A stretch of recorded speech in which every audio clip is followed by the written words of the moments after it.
Hello students, मैं विजेंद्र सांगरे आदर्श उच्च प्राथमिक विद्यालय की ऑनलाइन कक्षाओं में आपका हार्दिक स्वागत करता हूं। अपन मैथ्स के टॉपिक कर रहे हैं, आप हमसे जुड़े रहिए, हम आपके लिए बहुत अच्छे टॉपिक लेके आएंगे। बात अगर सांगरे आदर्श स्कूल की जाए तो इस एरिया का ये सर्वश्रेष्ठ रिजल्ट देने वाला संस्थान है। आप हमसे जुड़िए, ठीक है। आपको अब इस संस्थान के कर्मचारियों से या जितने भी शिक्षकगण हैं, आपको कभी भी उनसे निराशा नहीं होगी। डिटर्मिनेंट्स के कुछ क्वेश्चन किए थे हम लोगों ने पिछले क्लासों में, उसको कंटिन्यू कर रहे हैं, ठीक है। आज एक अगला क्वेश्चन हमारे पास, क्वेश्चन नंबर 8 है।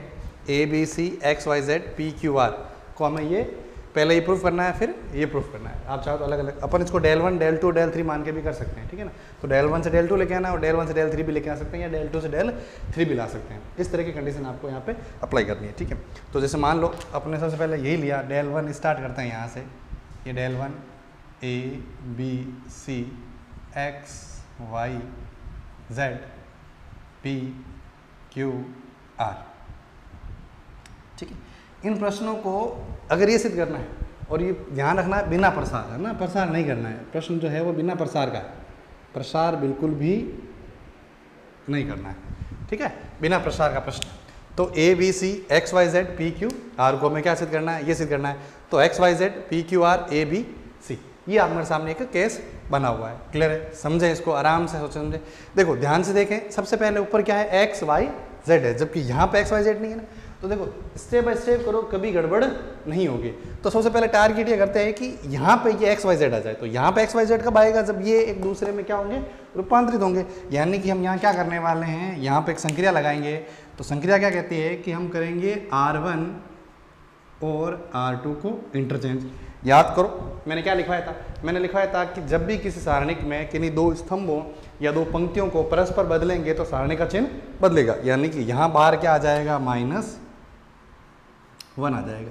बदल दो, X Y Z A B C P Q R। क्या हमारा काम हो गया क्या? तो ध्यान से देखो, नहीं हुआ, क्योंकि बीच में क्या चाहिए, PQR चाहिए। आपका जो R2 है वो क्या चाहिए, PQR, लेकिन यहाँ तो नहीं है। फिर से वही नियम, इसको ऊपर ले लेंगे। तो यानी कि अब क्या करेंगे, R2 इंटरचेंज R3। क्या किया यहाँ पे, R2 को इंटरचेंज कर दिया R3 के अंदर। क्या आ जाएगा, फिर से वही -1 आएगा। यानी एक पहले से था, एक और हो गया, स्क्वायर आ गया। ये X, ये Y, ये Z, यहाँ क्या आ जाएगा, P Q R A B C। हो गया, ठीक है ना। तो PQR ABC प्रूफ हो गया। -1 का स्क्वायर क्या होता है, +1 होता है। यानी कि ये, तो ये हो जाएगा अपने पास XYZ PQR ABC। क्लियर है यहाँ पे। अब इसको, ये तो प्रूफ हो गया। अब इसका ये वाला पार्ट है, वापस del 1 लेते हैं। अब ये हो गया ना, अब वापस del 1 से शुरू करते हैं। del 1 से शुरू करोगे तो आसान रहेगा, ठीक है।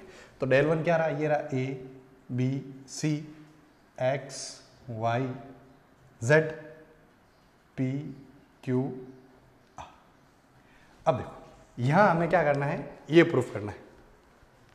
देखो ABC XYZ PQR, इसमें देखो, इसमें ध्यान से देखोगे ना, तो ABC इस बार देखो, इसमें क्या है, ABC किन पंक्तियों में, जबकि यहाँ ABC किस में आ गया, स्तंभों में।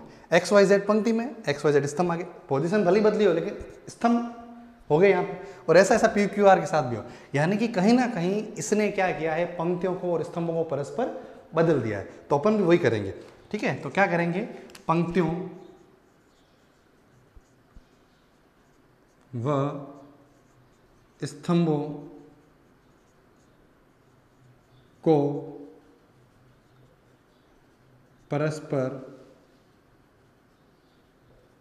बदलने पर, अब पंक्तियों व स्तंभों को क्या करेंगे, परस्पर बदल देंगे। बदलो परस्पर पंक्तियों और स्तंभों को।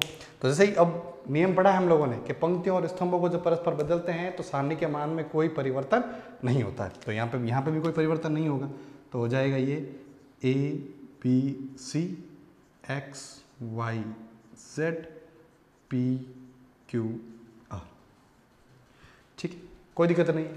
अब देखो यहाँ पे क्या करना है, किसी भी एक अल्फाबेट को पकड़ना है, उसको फिक्स कर देना है। जैसे मान लो मैंने इस A को कैच किया, मुझे A यहाँ पे कहाँ चाहिए, जो सिद्ध करने वाला है उस पोर्शन में मुझे A कहाँ चाहिए, बीच में चाहिए, एकदम 2-2 वाली पोजीशन पे चाहिए। जबकि यहाँ मेरा क्या है, यहाँ पे, तो डायरेक्ट यहाँ तो लेके जा सकता, या तो मैं इसको यहाँ लेके आऊँ फिर लेके जाऊँ, या फिर इसको वहाँ लेके जाऊँ फिर लेके आऊँ। दो स्थिति संभव बनेगी, ठीक है। अब हमें कौन सी स्थिति, जब आप यहाँ लेके आओगे ना तो ये ऊपर जाएगा, ठीक है, और फिर यहाँ चेंज करोगे तो ये भी सॉल्व हो जाएगा, x यहाँ आ जाएगा। कोई स्थिति अपनी मर्जी से जो भी आपको स्थिति अच्छी लगे उससे कर लो। तो पहले मैं क्या करता हूँ, इसको वहाँ लेके जाता हूँ, फिर इसको यहाँ नीचे ले आऊँगा। क्लियर है? दो ऑपरेशन यहाँ करने पड़ेंगे, तो मैं यहीं कर रहा हूँ ऑपरेशन, ठीक है। पहला ऑपरेशन मुझे क्या करना है, मुझे C1 और C2 को चेंज करना है। तो मैं क्या करूँगा, C1 इंटरचेंज C2। तो C1 इंटरचेंज C2 करेंगे, करो C1 इंटरचेंज C2। तो C1 इंटरचेंज C2 यहाँ जाएगा x y z a b c और p q r, और बाहर क्या आ जाएगा -1। नियम यही तो कहता है कि पंक्तियों या स्तंभों को आपस में चेंज करोगे, पंक्ति या दो पंक्तियों को या दो स्तंभों को, लेकिन जब सारी पंक्तियों सारे स्तंभों को चेंज करो तब कोई परिवर्तन नहीं होता। ये थोड़ा ध्यान रखना इस चीज़ में, ठीक है। अब क्या, मुझे C यहाँ चाहिए, मुझे अब क्या किस में चेंज करना है, R1 और R2 को चेंज करूँगा। तो R1 इंटरचेंज R2 -1 आ जाएगा, ऊपर लग जाएगा स्क्वायर, ये चेंज हो जाएगा, यानी कि y b q x a p z c r, ये प्रूव करना था। Hence proved. ये किसके इक्वल आ गया, डेल 3 के। इस तरह से ये आपका क्वेश्चन हो गया। समझ में आया आपको? सरल है बिल्कुल, ठीक है। आगे देखें, इसके आगे के प्रश्न। अब क्वेश्चन नंबर 9 करेंगे आप लोग। अब तो क्वेश्चन नंबर 9 क्या कहता है, b प्लस सी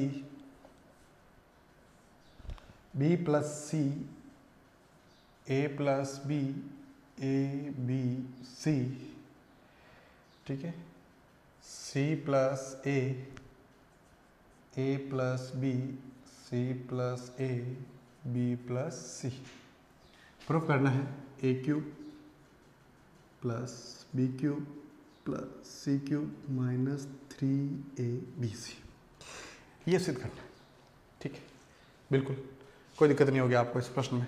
अब समझें, a cube b cube C cube minus 3abc कहीं तो पढ़ा होगा आपने, कहीं तो पढ़ा ही है, कक्षा 9 में पढ़ा आपने, याद करो। एक फॉर्मूला था a cube b cube C cube का, a प्लस,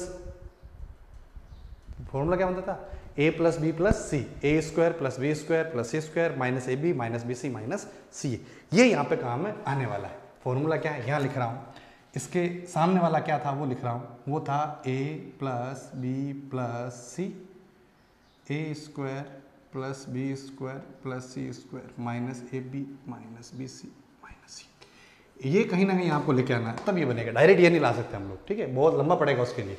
तो कहीं ना कहीं हमें क्या करना है, ये लेके आना है, इससे ये बन जाएगा।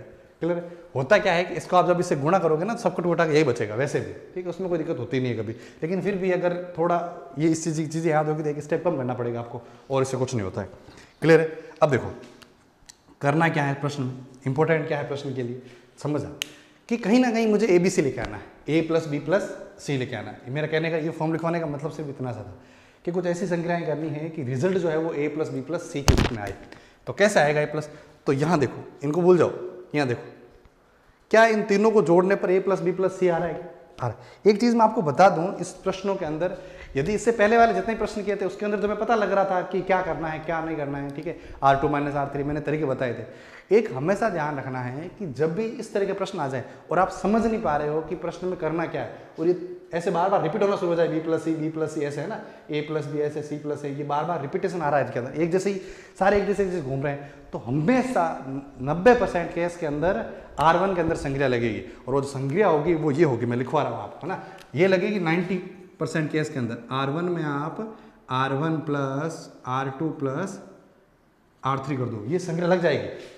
10 में से 9 सवालों के अंदर जो इस तरह के सवाल हो, उस तरह के सवालों की बात नहीं कर रहा हूँ जिसमें तो डायरेक्ट पता लग रहा है, जैसे y माइनस जेड है तो हमें समझ में आ रहा है y माइनस जेड लेके आना है, या ए स्क्वायर बी स्क्वायर कॉमन लेना है, वहाँ से कुछ ऐसे प्रश्न जिनमें इस तरह की संख्या आती है, हमेशा ये लगेगा R1 plus R2 plus R3।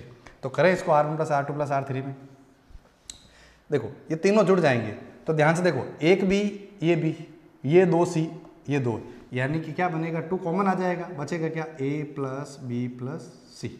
यहाँ पर भी देखो 2a 2b 2c, फिर 2 कॉमन आ जाएगा, बचेगा क्या, a plus B plus C, और यहाँ तो वैसे ही a plus B plus C है ये, ठीक है, क्या है, c plus A B plus C B, a plus B C plus A C. क्या कॉमन आ रहा है? ए प्लस बी कॉमन आ रहा है, ये लो A plus B plus C common ले लिया, 2 2 1 C plus A B plus C B, A plus B C plus ए 1। ठीक है, ये हमारे सामने हो गया। अब देखो यहाँ आने के बाद देखो ये जो सवाल है बहुत सरल है, ये खुद कहते हैं कि ऐसा करो, प्रश्न खुद बताता है, ये जो दिख रहा है सामने ये खुद कह रहा है कि कौन सी संख्या लगेगी। जैसे ही आपको यहाँ पे अंक दिखे तो आपका टारगेट यही होना चाहिए कि इनमें से किसी एक को 0 बना दो या दोनों को 0 बना दो। सरल सी बात है भाई, सिंपल सा लॉजिक कहता है कि जब भी अंक दिख जाएं तो टारगेट ये रख दो कि 0 बना दो, आपस में घटा घटोगे तो इन दोनों को घटाऊंगा तो डायरेक्ट 0 बन जाएगा। चलो मान लिया मैंने C1 में C2 घटा दिया, लेकिन इसको कैसे 0 बनाऊं या इसको कैसे 0 बनाऊं? तो बहुत आसान है, इसको 2 से गुणा करके इसमें से घटा लेंगे। होना तो यही है भाई, 2 से गुणा करके इसमें से घटा लेंगे। क्लियर है ना, कोई दिक्कत है ही नहीं। तो देखो क्या करेंगे, अब मैं सिखाता हूँ कि 2 संख्याएं साथ कैसे प्रयोग करनी है। समझना, पहला संख्या लगेगी R1 के अंदर, वो क्या होगी R1 माइनस R2। दूसरी संख्या साथ लगेगी। ध्यान ये रखना कि जो साथ में जो संख्या लगती है वो उसमें कभी भी इसका प्रयोग नहीं होगा। जो आपने पहली संख्या के अंदर जिसमें चेंज किया है, अगर साथ में 2 संख्याएं लगा रहे हैं तो दूसरी संख्या के अंदर कभी भी इसका प्रयोग नहीं होगा। आप R2 का प्रयोग कर सकते हैं, R1 का, यानी कि जिसमें आपने चेंज किया है, जिसमें आपने संख्या लगाई है उसके अंदर चेंज कभी भी नहीं होगा। यानी कि R2 में कर रहे हैं तो R2 में नहीं, ये C के हैं सारे, C में कर रहे हैं ना, C1 C1 C2, और यहाँ क्या कर रहे हैं C2 में कर रहे हैं C2 माइनस 2C1। क्या किया, C2 में से 2C1 कर दिया, बिल्कुल। अब देखो यहाँ पे चलिए क्या कॉमन आया, एक तो A plus B plus C common पहले से आ चुका था। अब ये संख्याएं लगाए, 2 माइनस 2 0, ठीक है। C प्लस ए, ये सब्ट्रैक्ट हो रहा है ना, C1 माइनस C2 हो रहा है ना, तो C plus A minus B minus C, तो C से C गया, बचा क्या A minus B, A minus B, A plus B minus C minus A, बचा क्या B minus C, B minus C. Clear है। नेक्स्ट क्या है, C2 minus 2C3, C2 minus 2C3। तो देखो 2 माइनस 2, 2 से मल्टीप्लाई करके घटाएंगे ना, तो 2 माइनस 2 क्या हो जाएगा 0। B प्लस सी माइनस 2B, एक बार लिख लेता हूं, B प्लस सी माइनस 2B, ठीक है। C plus A minus C, और यहाँ क्या आ जाएगा 1BC।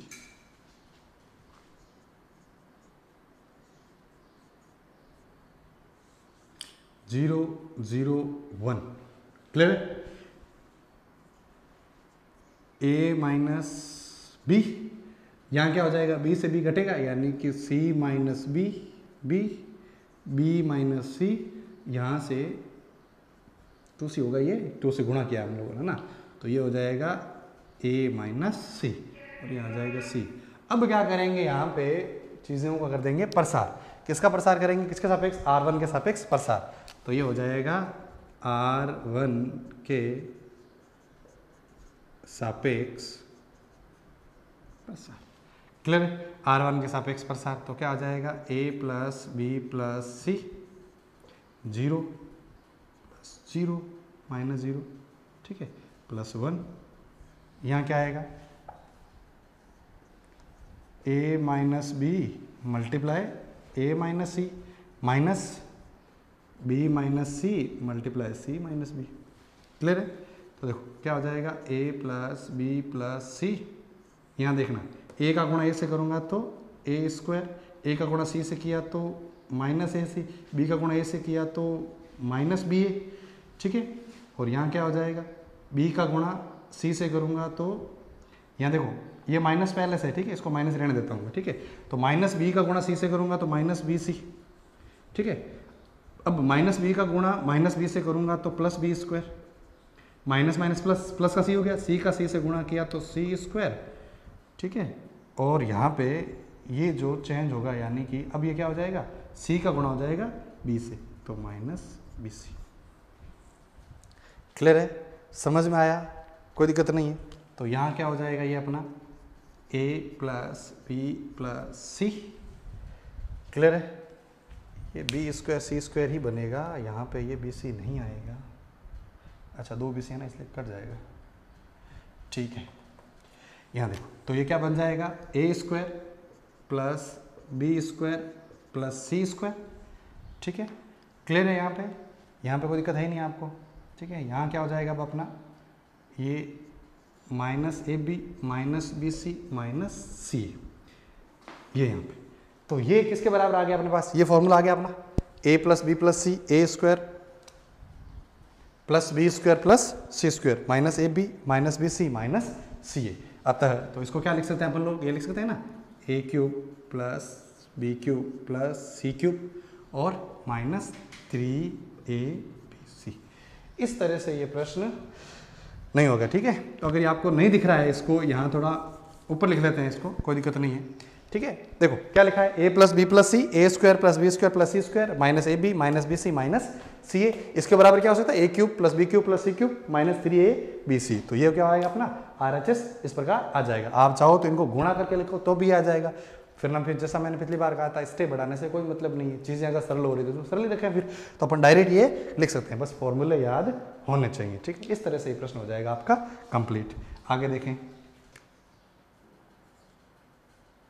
1 omega cube omega square 1 omega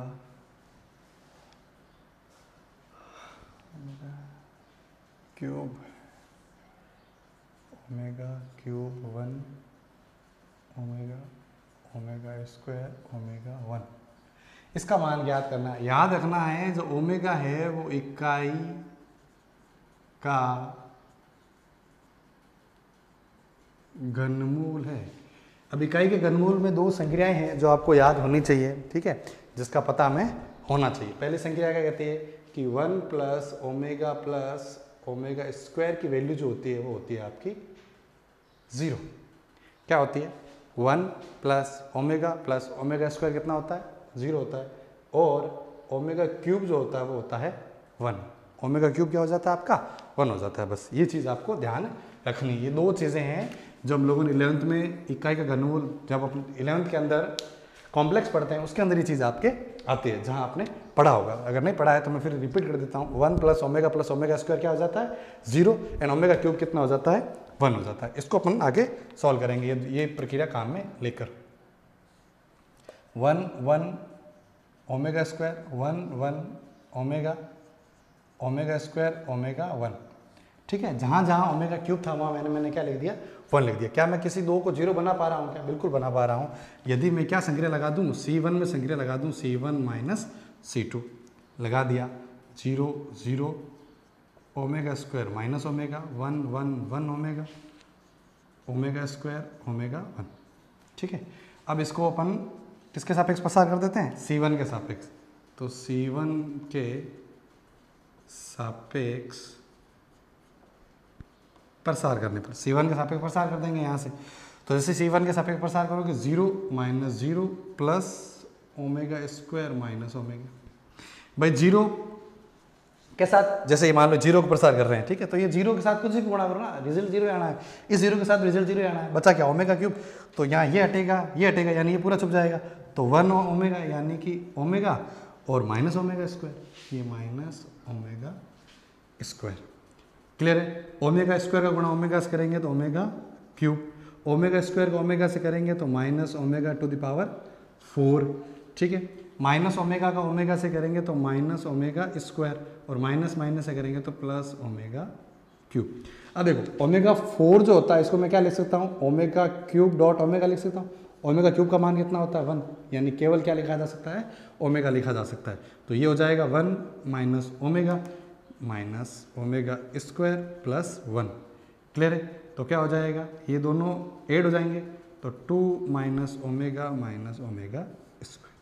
इस तरह से ये वैल्यू लिखी जा सकती है। आप चाहें तो ओमेगा स्क्वायर को यहाँ से डाल सकते हैं। ओमेगा स्क्वायर क्या होता है, -1 माइनस ओमेगा, तो -1 माइनस ओमेगा डाल के भी आप इसको लिख सकते हो। तो क्या हो जाएगा 2 माइनस ओमेगा। ये अब क्या है, -1 माइनस ओमेगा किसकी, ओमेगा स्क्वायर की वैल्यू होती है, प्लस की क्या हो जाएगी +1 प्लस ओमेगा, +1 प्लस ओमेगा, तो ओमेगा ओमेगा से कैंसिल, 2 और 1 प्लस 3। इस तरह से इसका वैल्यू क्या आ जाएगी, 3 आ जाएगी। इस तरह से ये प्रश्न हो जाएगा आपका कंप्लीट। ठीक है, एक प्रश्न और बचा है, उसको अपन आज कर लेते हैं ताकि अपनी एक्सरसाइज खत्म हो जाए। ठीक है, 12वां प्रश्न है,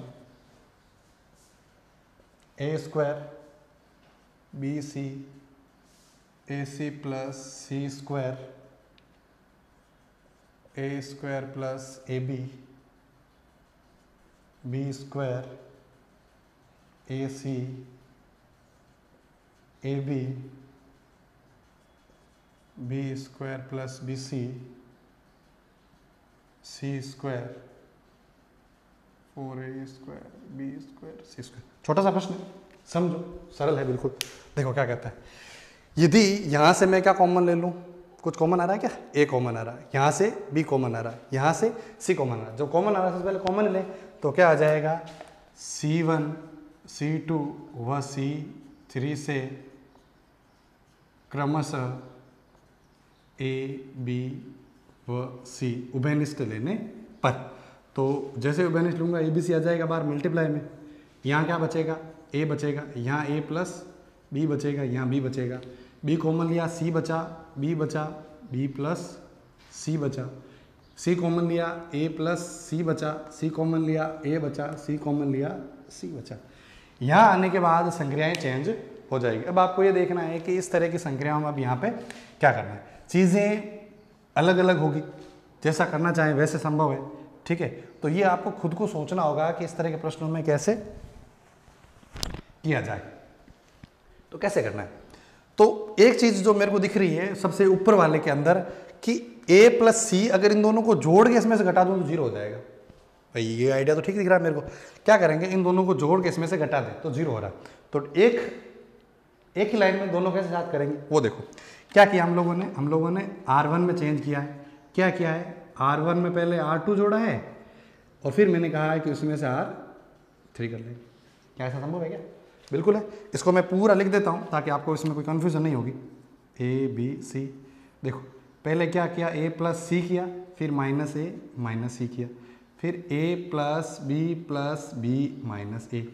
ठीक है, B plus C minus C, यही तो किया है भाई। इन दोनों को जोड़ दिया, इसमें से घटा दिया, इनमें कोई चेंज नहीं होगा। तो C B plus C, A plus C A C,